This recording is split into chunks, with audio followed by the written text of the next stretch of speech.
नमस्कार मित्रांनो. आजच्या व्हिडिओमध्ये आपण चर्चा करणार आहोत 4 डिसेंबर ज्यांची जन्मतारीख आहे त्यांचं संपूर्ण व्यक्तिमत्व, त्याचप्रमाणे येणारं संपूर्ण वर्ष हे नेमकं कशा प्रकारचं असेल या संदर्भातली चर्चा आपण या व्हिडिओमध्ये करणार आहोत. सुरुवातीला ज्यांची जन्मतारीख 4 डिसेंबरची आहे त्या सर्वांना जन्मदिनाच्या मनापासून शुभेच्छा.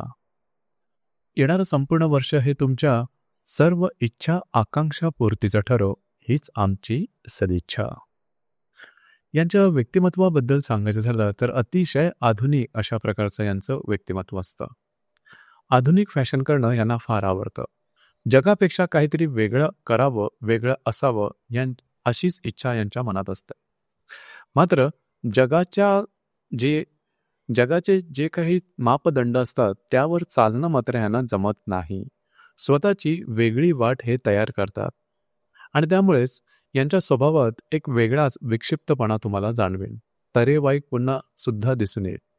इव्हन यांचं जे राहणीमान असेल ते सुद्धा इतरांपेक्षा थोडं वेगळं असेल. सुरुवातीला तर तुम्हाला वेगळं वाटेल, मात्र मुळातच स्वतःच्या अटीवर आयुष्य जगणं हे यांना आवडतं आणि तशाच प्रकारचे ते आयुष्याचा मार्गक्रमण सुद्धा करत असतात.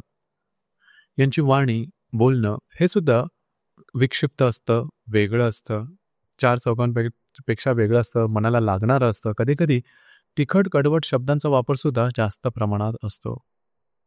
या व्यक्ती नेमकं कधी काय करतील याचा धरबंध नसतो. म्हणजेच सामान्यतः आपण जो विचार करतो तशा प्रकारचे विचार हे यांच्या मनात सहसा येत नाही. काहीतरी वेगळं करतात. म्हणूनच यांच्या बाबतीमध्ये शोध लावणं, वेगळं काही करणं हा भाग यांच्या व्यक्तिमत्वातच असतो. म्हणूनच या ज्या व्यक्ती असतात त्या इतरांपेक्षा थोड्या वेगळ्या आणि उठून दिसतात. यांची बुद्धी खूप चांगली असते. आकलनशक्ती, ग्रहणशक्ती उत्तम असते. शाळा कॉलेजच्या शिक्षणामध्ये गणित आणि विज्ञान हे विषय यांच्या खास आवडीचे असतात आणि त्यामध्ये ते उत्तुंग भरारी सुद्धा घेतात. या ज्या व्यक्ती असतात या वेगवेगळ्या क्षेत्रामध्ये स्वतःचा ठसा उमटवतात. एका क्षेत्रामध्ये राहणं आणि काम करणं तसं यांना जमत नाही. यांची बुद्धीची जी स्पष्टता असते तीच जबरदस्त असते. परंतु जर का संयम ह्यांनी दाखवला आणि थोडं वाणीमध्ये यांच्या व्यवस्थितपणा आला तर जीवनामध्ये खूप मोठा पल्ला गाठू शकतील. आर्थिक स्तराच्या बाबतीत सुद्धा वेगवेगळ्या प्रकारच्या आर्थिक बाबतीमध्ये पुढे जाण्याची क्षमता असून सुद्धा पैशाच्या संदर्भातल्या जास्त विचार ह्या व्यक्ती करत नाही. त्यामुळे स्थावरतेच्या संदर्भातलं थोडं प्रश्नचिन्ह यांच्या समोर असतं. एका क्षेत्रामध्ये दीर्घकाळ टिकता न आल्या कारणाने कुठल्याही प्रकारच्या एका क्षेत्रातून मिळणारं त्यांना जो उत्पन्न असतं हे त्यांच्या अपेक्षेप्रमाणे किंवा त्यांच्या कॅलिबरप्रमाणे किंवा क्षमतेप्रमाणे मिळत नाही आणि त्याच्यामुळे आर्थिक संपन्नता येणं थोडंसं कठीण असतं. पित्याशी न जमणं, पित्यापासून लांब राहणं किंवा पित्याचं सुख कमी मिळणं हा भाग यांच्यामध्ये दिसून येतो. थोडे सिक्रेटिव्ह असतात आणि आपल्या मनातल्या गोष्टी या कधीकधी लपवून ठेवतात. मात्र स्वतःच्या अटीवर आयुष्य जगणारे असल्या कारणामुळे यांचं सहसा कोणाशी पटणं थोडंसं कठीण होतं. रिलेशनशिपच्या बाबतीत सांगायचं झालं तर या व्यक्ती रिलेशनशिपमध्ये येतात, परंतु रिलेशनशिपमध्ये फार काळ टिकणं कठीण होऊन बसतं. कारण मुळातच या व्यक्ती अत्यंत स्वतंत्र प्रवृत्तीच्या असतात. त्यामुळे दुसऱ्यांच्या शब्दासाठी जगणं किंवा दुसऱ्यांच्या शब्दात राहणं हा भाग थोडा कमी असतो. इमोशनलपणा, भावनाशीलता यांच्यामध्ये थोडी कमी असते.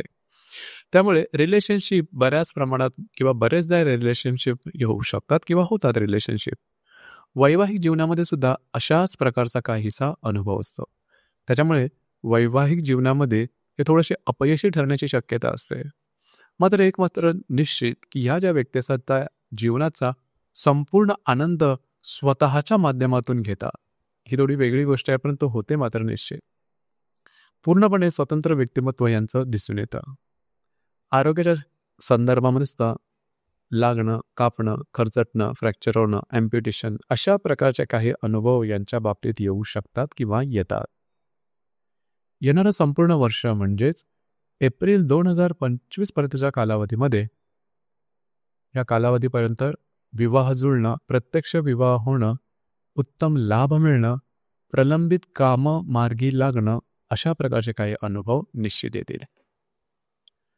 तर मित्रांनो, हे होतं 4 डिसेंबर ज्यांची जन्मतारीख आहे त्यांचं संपूर्ण व्यक्तिमत्व.